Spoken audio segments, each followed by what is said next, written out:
Today's learning is sponsored by Devorah Saban in memory of her grandfather, Naftali Hertzka ben Avram. To sponsor a day of learning, send me an email. Okay, we're on Pesachim Perek Gimel, Mishnah Hey. And now we're going to discuss, remember we know that if you eat bread, if you eat Chametz, you're chayav karet.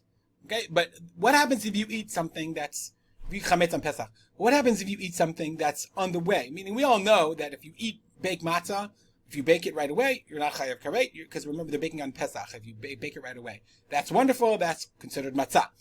But there's a stage, what happens if it started to leaven, if it started to rise? So as the Mishnah says, that we're going to talk about what are the different stages of starting to rise. So like nowadays, we don't even deal with this stuff on Pesach.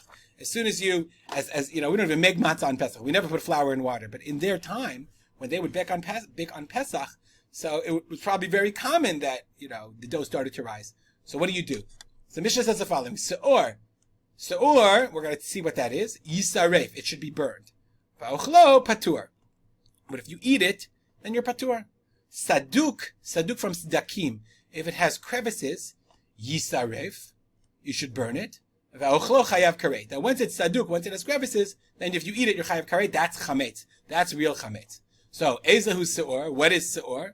Kekarnei chagavim. Chagavim are grasshoppers. So you have tiny little. You've looked carefully at the dough. You see tiny little crevices.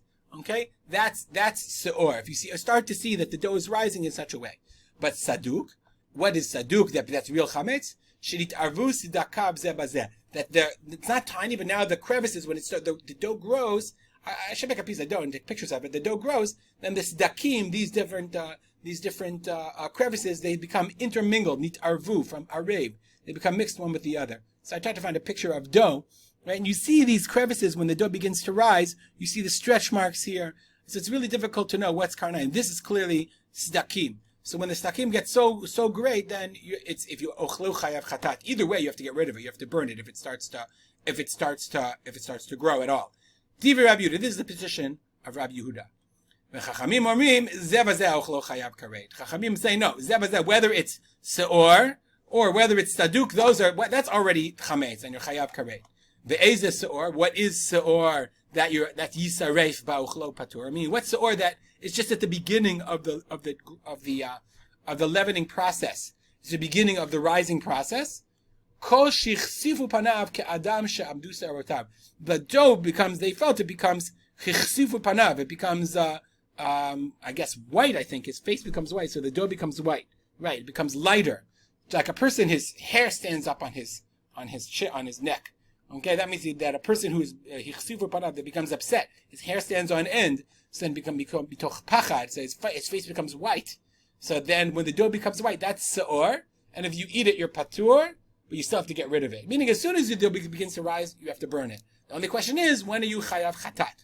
According to Rabbi Yehuda, the first opinion, you're only chayav chatat if it's saduk. If those crevices, where's my cursor? There we go. If it's saduk, if the crevices are already intermingling with one another. But if it's karnei chagavim, if they're tiny little crevices, then you're not chayav. Then it's not chayav karet, not chatat karet. Whereas the chachamim say, no. No matter how big the crevices are, once it's got crevices, you're chayav karet. The only time it's seor that you have to burn it and you're patur if you eat it is hichsifu panav. If the dough has turned colors, it became white, but it hasn't yet started to actually increase in size. We'll stop here and dedicate our learning to the memory of my father, Rav Simcha ben Yitzchak Kalman. And you can email me if you have questions. Have a great day.